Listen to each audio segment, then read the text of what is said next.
Okay, mula po doon sa poso na yun, kung nakikita ninyo, hanggang doon sa signage doon na semento, Purok 5 nakalagay. That is around 100 meters ang frontage nito. Okay. Now, ito pong kalsadang nakikita ninyo sa video. Ito po, about 800 meters, nandun na po ang munisipyo ng Botolan. Okay? At itong kalsada na to ay bypass road ng Zambales, Tarlac. Alright. Binibenta po itong property. Mura lang po ito sa presyo niya, ano. Considering dito na po papunta ang development ng Botolan. I think ang Botolan po ay nasa first class municipality na, no. Kaya itong property na to na nakikita ninyo ay pwedeng gawing commercial area. Alright. Now, ang haba po nito ay nasa 200. Kung 200 meters ang haba, no? Ayun po, yung dito, 200 meters. Now, ito po, mula dito, yan, doon sa kila kuya, no? Pag ganun, ay about 200 plus meters. Yun. Yan ang property, oh, ang luwag. Ito pong nakikita nyong kalsada, itong road right of way, private po yan, ano.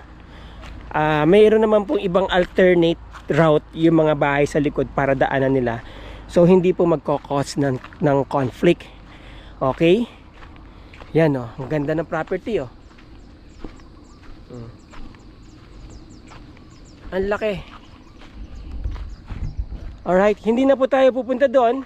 Tignan nyo na lang dito sa drone shots natin yung property.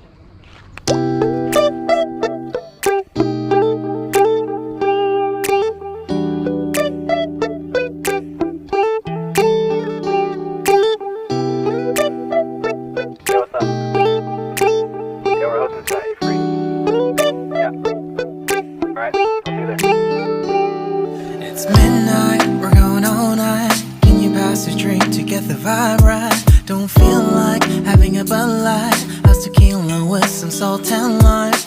Oh my, am I alright? Thanks for asking, doing just fine. Can I say that you're looking real nice? We'll love to chat right now before I get high.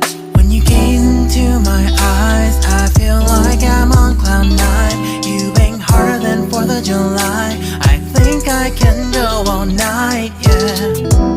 The way you bite your lips, blush and smile you give, you're just so stunning. I've been feeling nothing lately when without you. I know that something special made me think about you. About you, you, you. About you, you, you.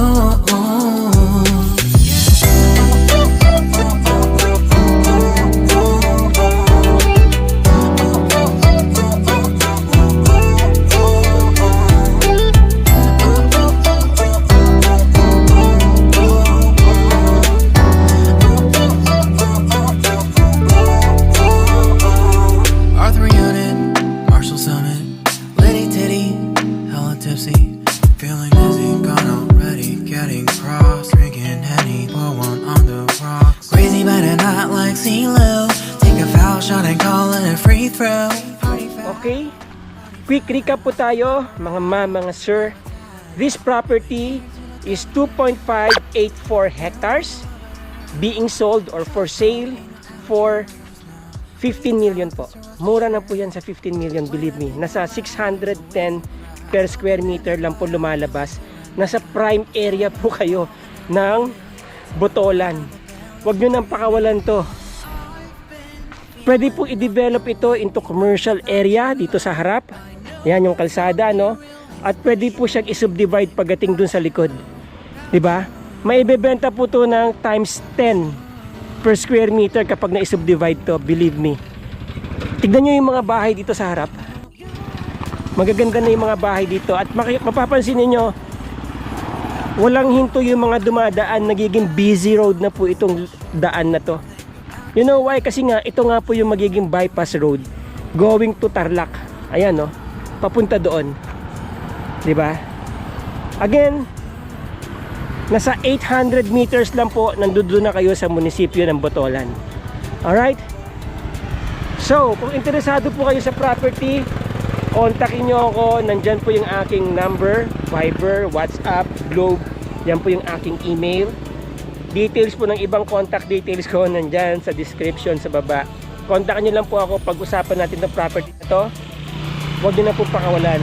Maganda po tong property na to. Believe me. Magandang investment po ito. Clean title po ito. At saka updated po ang Amelia. Alright? Again, maraming salamat po sa inyo mga kabutsawals, mga ma'am, mga sir. I hope na i-present ko ng maayos tong property. Maraming salamat po. Ciao!